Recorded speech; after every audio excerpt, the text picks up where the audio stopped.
much for staying tuned to Y254. Welcome back. This is the Powertalk show and I am your host, Cheryl Blessing.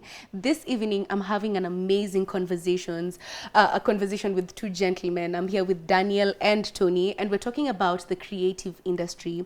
What are some of the reforms that can be done, and how can we improve the industry as is currently? So we've been having some interesting insights on the experience that our guests have had, and Wamesha, because Tony is in the music industry, and then Daniel is in the content creation industry. So I want to hear from you as we continue with this conversation. What do you think is the biggest struggle that the creatives in Kenya are facing? Let me know, based on your opinion, an experience that you've had or an observation that you have made. Also, let us know where you're watching us from.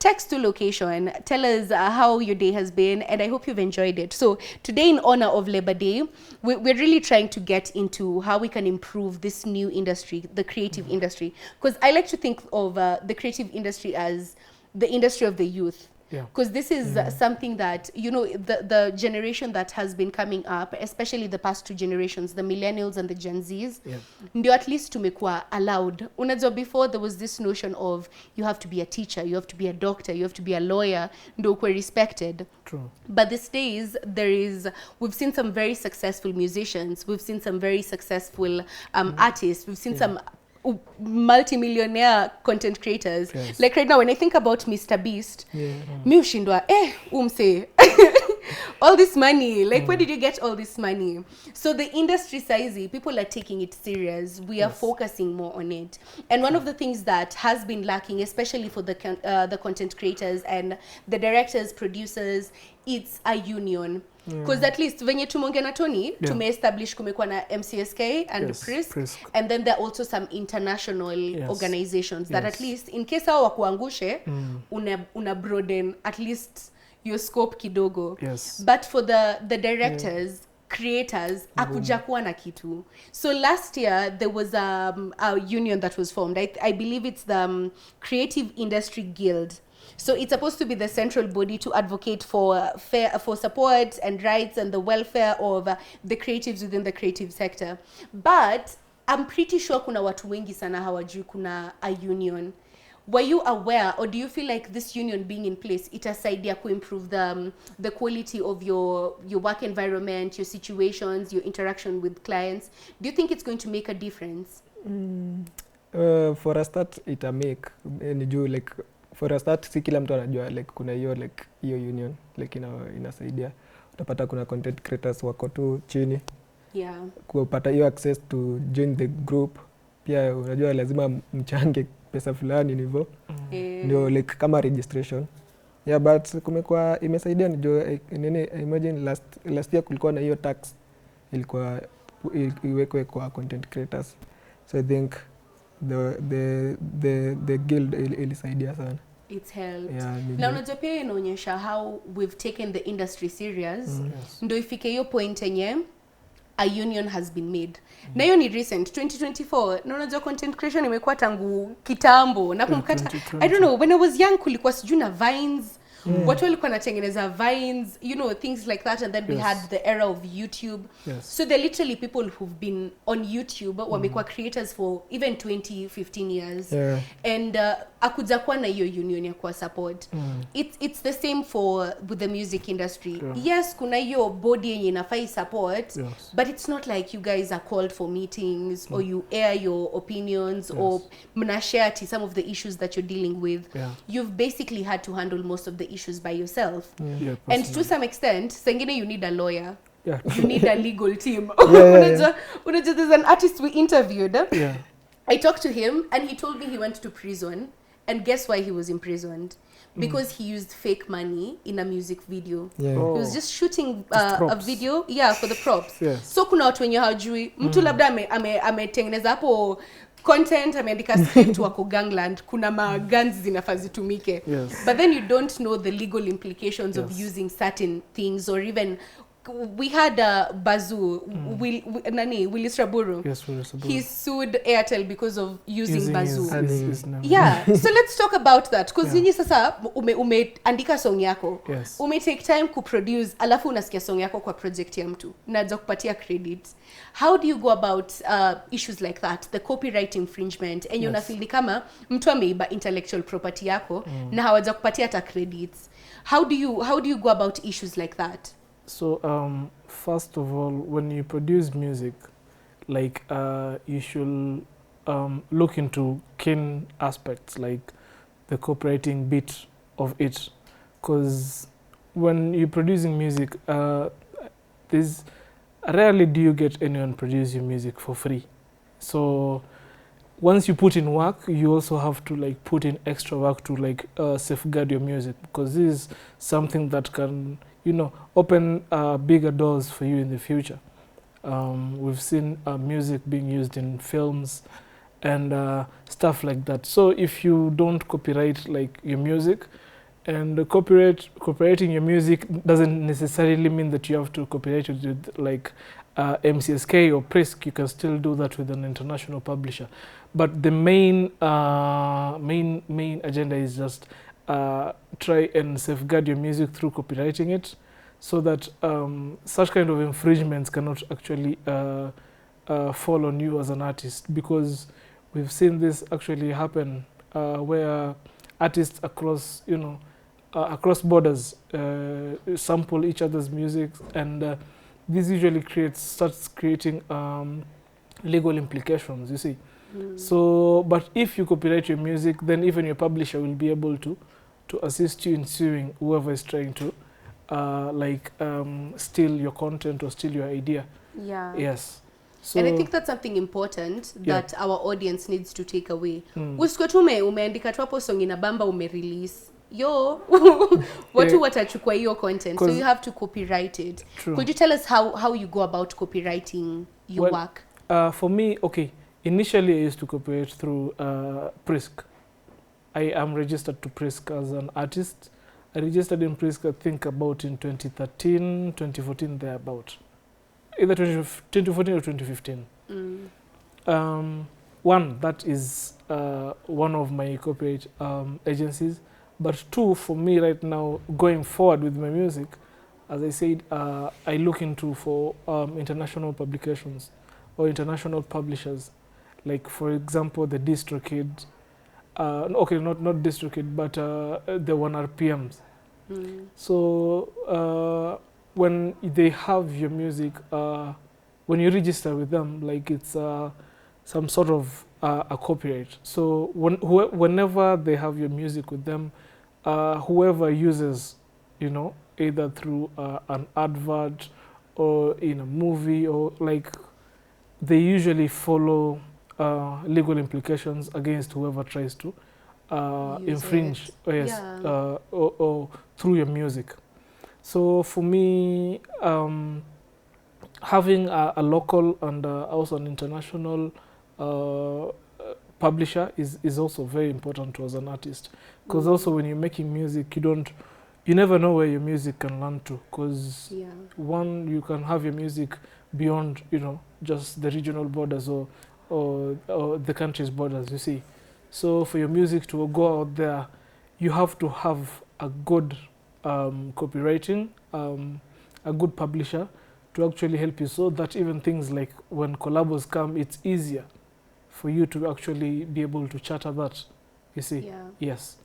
I like that, because first I like the way umesema, don't even just limit yourself to Kenya, because unaweza copyright song yako Kenya, but it may blow up Indonesia, you know, and people are jumping to that, it's a vibe, and you don't even know, and you could be getting revenue from that. So you have to copyright your, and I think this cuts across, not just with the musicians. If you're writing something, hata kama umeandika script, any property that ni yako, intellectual property, it cuts across written, spoken, you have to copyright it to ensure your safety. Yes. For you Daniel, it's a bit easier because sasa wewe ndio uko kwa production side. Mtu by the time akuja ibe sijui ati kamera yako. That's a different story. But pia nini si mambo na kamera peke yake. Yeah, the content. That's what I want to talk about because now you have to sign contracts. Unajua kuna agreement unafaa make na company wakwambi will pay you for this amount of time and this kind of work. So hizo nitty-gritties hata wendo uagree na mtu unajua pia hata hiyo unspoken agreement bado it's contractual.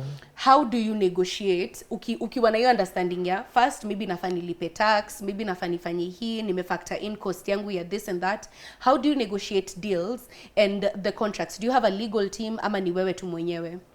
For me I think a contract will do better according to our for music it's yours na ni wewe una stream.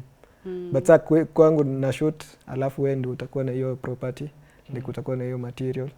So I think for a contract inafanya vizuri. So like you have this duration, like if I'm shooting you for the next 3 months, like inafaa like nini hakuna mtu anafaa ku break your contract. If I break unaweza take to the legal to your legal team. But kulipa pia lawyer ni pesa. So I think for a contract inasaidia nijua once the content creator ama mtu client unafanyia kazi like I feel like at a break unaweza search kwa hiyo time ulipe kama ni legal team ikusaidia to get the nini. No, but pia concern yako ni valid. Legal teams are expensive. Lawyer si mtu mcheap. Kwanza ti retainer unamlipa monthly. So what do you think inaweza saidia? Kuna vitu maybe zinaweza fanyika in case uko na, cause tusidanganyane, unajua kwa industry you might have a good working relationship but makosa ifanyike that one time, maybe something happens and it escalates more than you thought it would. So what do you think can be done in instances like that? Would you unaweza recommend maybe kukwe through the guild, should there be like a legal team to help advise ama sasa ni mtu tu ajipange tu ajisimamie? I think easy union husaidia niju kila siku unaona walimu wanagoma wanasaidiwa. Unapata nini recently kumekuwa na historia Uber na nini na Bolt kuna kuwa na hiyo nini, but unapata hiyo union wakati mko na union you have representatives to represent you, but ukiwa peke yako it's a bit a process to unapitia this person hivyo. So ukiwa peke yako ni ngumu, but kukiwa na hiyo like union inakusaidia like kuna team of directors like sasa kuna representative wenyu ambao pia ni directors. I think pia itasaidia kunini. Because at least they can also relate. Unaweza pata maybe someone has gone through a similar experience anaweza ku advise on how to go about it or not. Because you know I've also studied media and some of the things I see watu waki infringe niko like what? Yo I was just telling someone earlier that kuna kwangata na hii kitu ya consent release enye maybe nimekushoot kwa video umeapia kwa background or something. You know you have to release you have to give consent for people to use your image. But so many creators and even the audiences do not realize things like that. So mtu anaweza pata labda nimerecord content, nimepost but nimepata lawsuit juu mtu ameonekana kwa hii video na yeye anajua rights zake. So you know sometimes the union helps in instances like that because then if you have a body that can at least support you, wanna guide and all that, it's easier. But then if you're independent it's harder because there are things that you wouldn't know, like the case of the guy said with the fake money. Huyo labda hakujua, unajua sasa aka find out later alafu senye it's already too late and you have to suffer the consequences. But moving forward, because the industry at least we've seen so many nice changes. Kuna at least the digital industry age to let down, but pia iko na downside yake. Say AI is coming for. I was about to say that. AI is coming for everyone's job. So how are we dealing with that? Like for you, let's talk about the impact of AI in your industry. Because saizi mtu anaweza andika song na AI, atoe na achague hata genre, maybe pop ama hip hop. Hata iko na inspiration. Na inspiration na andika hata lyrics. So is that a threat to who you are as an artist or the industry that you're in? Or how can you utilize AI to make your work better? Well, one, AI is relatively new and we are all trying to, basically get to understand the niche of how we can use AI to our advantage and not to our disadvantage. You see, to me, AI is not really much of a threat. To me, it's something that can maybe help me, maybe try and better out, a few things. But speaking of it, like lyrically, in terms of creativity, I don't think that it can necessarily affect me in any way, because I have been a creative for like the past 15 years, and yes, I've been writing my lyrics and everything. And in as much as at times we usually get to have a writer's block, I don't really think that I can say that I want to use AI to like fill in this gap for me. You see, because it's something that, okay, I understand there's one thing in music called ghost writers. These are artists who usually use maybe someone who can write lyrics for them. So they go in there, they get the flow, they get the gist of the song and everything, and then go and record, you see. So for someone like this, AI can be a perfect tool for him or her to like, just be able to be in a creative space. But I don't necessarily need AI to like, do my musical stuff. Maybe, for instance, things like a videography, I can, try and, introduce a little bit of, AI. It's basically, it's a human assistance technology to me. But it's not something that I need for me to be able to make it or break through in my music industry. Yes. I like that perspective, because saizi kuna watu wenye wanategemea. I imagine if I was a student right now, oh my god. I don't even think I'd be for students right now, even reports, even even synopsis. Anything. Unaambia hata AI tebwenda usome hiyo kitabu kuja niambie summary. Yes, you find that a student is making a whole research project based on that. AI, you see, and if all the content is taken and then screened for AI, it's majorly 95% done by AI. You see, so to me it is useful, but in my creative space, I don't necessarily need it to like make something. But I think in other aspects, it could be it could have a good niche. Maybe in I don't know, matters technology, matters security. Again, I'm not really sure. But to me, it's there are ways that you can use it to your advantage. But it's not really like a clutch, and you're dependent on AI for you to do something. Because I've been seeing so many musicians and artists, so they've been coming up with this concept, and sometimes even the video is just AI generated or nima holograms or things like that. So people are being creative with how they utilize it, but I think it should add to your creativity.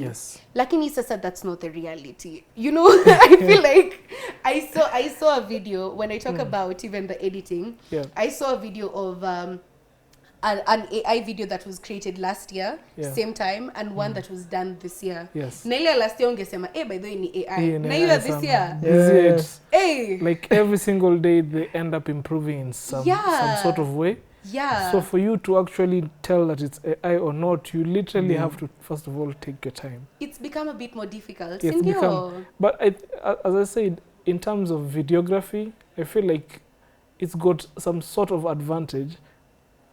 But again, it disadvantages the people who actually do the actual videography. Ndio sasa kina Daniel, tebu watueleze. Kwanza kwa hiyo pati ya AI kuna nini? Kuna mtu alisema watu wakue healthy. Like wakule vitu healthy. Ni juu madaktari wako siku hizi. Ni wanasomea ChatGPT na OpenAI. Uko ndo penye wako DeepSeek. Nakwambia hata coding. but it's a serious there are some industries Yes. like even the writing industry there's some who've been phased out kama academic writers sai yes unaweza pata to gigs but it's become much difficult because AI has taken over. No hata hiyo aspect ya kuangalia kama ni AI ama human. Do you know there are ways to even bypass that? There's more technology that has been created to make sure that it is humanized. Yes, you can take it and dehumanize it. Unapata kuna mse anachukua saa hiyo pati ya AI yenye amechukua anaiangalia nini kwa nini detector anaona it's 100 anaipeleka tena saa kwa ingine ya humanize it alafu anarudi inakuwa ni ngumu ni ngumu. But can imagine being a professor now. I think for in our industry I think ukichukulia AI kama threat that's when it's a threat to your job. But ukiona like inakusaidia kuna client anataka hiyo AI video ya maybe a video of someone telling the story but in an AI form. Unapata zile tule tukatun to AI ama tu like kuna animation zenye zinakaa real.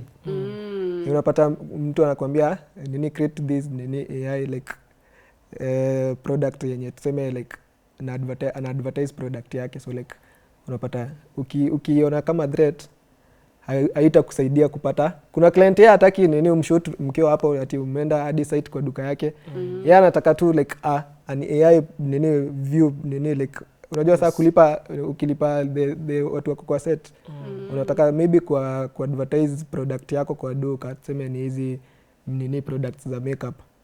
Unafaa ulipe nini model atakuja ku-apply hizo ku-apply. So wengine wana bypass hiyo, wanataka the AI like product yenye ina advertise. So I think AI pia it's a threat.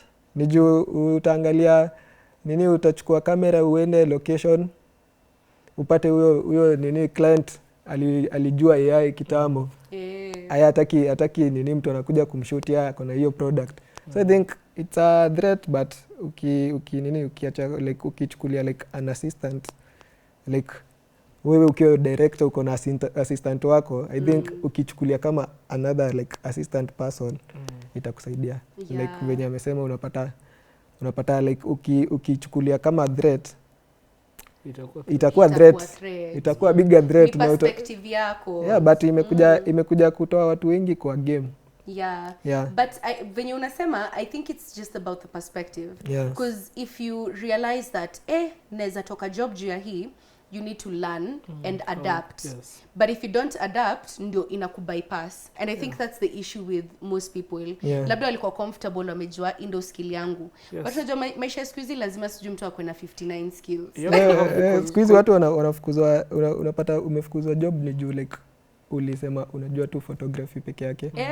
Unatolewa ni jua hujui editing. Wanataka photographer, editor, videographer, model bado wa hiyo content. What do you think about that, Tony? But it's true. Right now you have to like align yourself towards AI. Because you even find like even in like corporate institutions, banks, insurance industries, they right now sensitizing like the staff, the employees to like, take these online courses on AI to just help them better, their services to people and service delivery. So it's something that is not even just ringing bells in the creative industry. It's ringing bells everywhere, you see.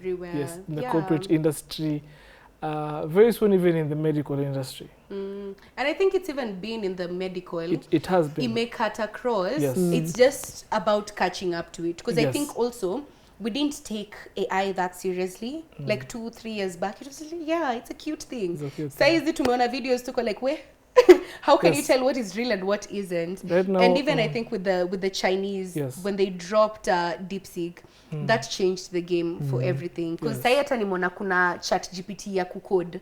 So you can code you can literally create any website without even having a developer. So if you're not quick to adapt, then it's very easy to get cut. But let's talk about the fact that in the creative industry mara nyingi you have to have, unajua uko na vitu mob kama wewe si artist peke yake. Wewe ni conceptualizer, when ni director, unajua when ni creative director, when ni scriptwriter. Yes. You know, you have all these different things that you have to be able to manage, because you're the one who's managing all these facets. Hata kama uko na producer, we bado uko hapo kusikia producer anafanyaje. Hata kama uko na mtu mwenye ana distribute, you're also still distributing the content by yourself. How do you manage all that and still, especially in alignment with keeping your mental health in check? Because kuna saa zingine zenye uko like hizi vitu ni mob, you know, and it gets so overwhelming, and you feel like perhaps you're going through a creative block, but you still need to promote your music, you still need to write a song. How do you deal with that and ensure that, you know, your mental health is in check, everything else is balanced, and you're still making sure that your passion is umefocus nayo? Well, there's no cheat code to that. Like this, I think it's usually trying to, first of all, just handle everything as it comes. Because saying that you put too much pressure on yourself to attain everything at a go and still be able to be creative and still be able to, you know, to still be able to have, like, you know, a clean mental space. It's I don't want to say it's difficult, but again, like, I usually treat the process as it comes. You see, so for example, what I know I can't achieve right now, I'll work on it gradually. Not like force things to happen, you know, instantly, because that is why I've said I've been in the music industry for 15 years. It's usually, for me, I usually don't appeal to, you know, just taking a break, or, you know, or just giving up or putting everything aside. Usually it's like a slow by slow, gradual perspective. It's like a day by day thing. It's a day by day thing. I like that. Let me toss it over to Daniel as we wrap up, because I'm sure you have the same struggle. You're on set, wewe ndio videographer, unafaa direct, unafaa sijui angalie set iko sawa. How do you manage to handle all those different tasks? I think kitu ikikuwa passion ndio like utaweza kumanage, but kama si passion utakaa hapa hivi chini uangalie ile kamera nafaa nipeleke pale, unafaa umwambie mwenye yako kwa set afanye hivi. I think ukiplan vizuri pia wewe mwenyewe, like if you plan yourself, like ukijua like you have this shoot, ama ukijua you have a certain thing to do, like kuna hiyo like umeiweka like to nini umeiweka kwa akili, like you have to do this, you have to do this. Then like nini kila kitu kama like nini kama kwa the video nini industry, it's all about vision, ile kitu unaweka kwa vision. So I think ni passion ikusaidie, lazima passion, then kitu unataka inini like happen, like ndio itakudirect. So if I want this video to be like this, I have to plan earlier. Si ati tumefika tu kwa set, that's when I think planning pia like nini like cooperating with the people you work with, I think inasaidia sana. I like that. So hapo lazima collaborate. Now, first ukwe passionate. I think also for both. Passionate. Have a to-do list. It's usually very important. Na pia teamwork inasaidia sana.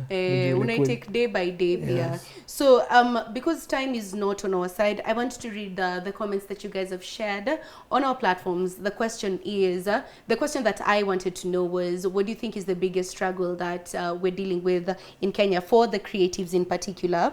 So we have Mwangi Ngare, who said, always watching this. Greetings, my good people. Thank you, Mwangi. Mwasa Msaperi amesema amesupport, or is it support? Is it support that they're struggling with? Yeah, support. Ulisikia certain musician alisema mkimsupport. Nitaomoka. Atafika mbali. I think support pia inatakikana. George Situma amesema, watching from Karagita, Naivasha. My day was good. On my side, there is a struggle because there is no equality in terms of the amount they get. And Vincent Ogutu amesema ako pamoja na sisi. So unfortunately, time is not on our side. I also wanted us to touch on monetization, but that's something that we'll come back and talk about more, because this is a conversation that we'll keep having. So stay tuned. Come back every single Thursday between 7 and 8 p.m. We'll be live for the Power Talk show, and we're also going to have this repeated tomorrow between 1 and 2 p.m. It's also going to go up on our YouTube page. So go on on our channel at Y254, utaipata hapo. But that is it for today. If there is one thing I want you to take away from this conversation, is for you to keep being in this industry, you have to be passionate, you have to keep pushing yourself, and then figure out what your brand is and stay true to your brand. Everything itajipa. Usikuwe na harakati unataka kupop out kesho. Put in the work, it's going to eventually come out exactly how you want it, or even better than you visualized it. So find out what unions you can join within your area, find out what communities you can find in your areas and in the whole country. And that is it for us for today. I hope you keep staying creative. Have a lovely rest of your day. And that's it. Have a good night.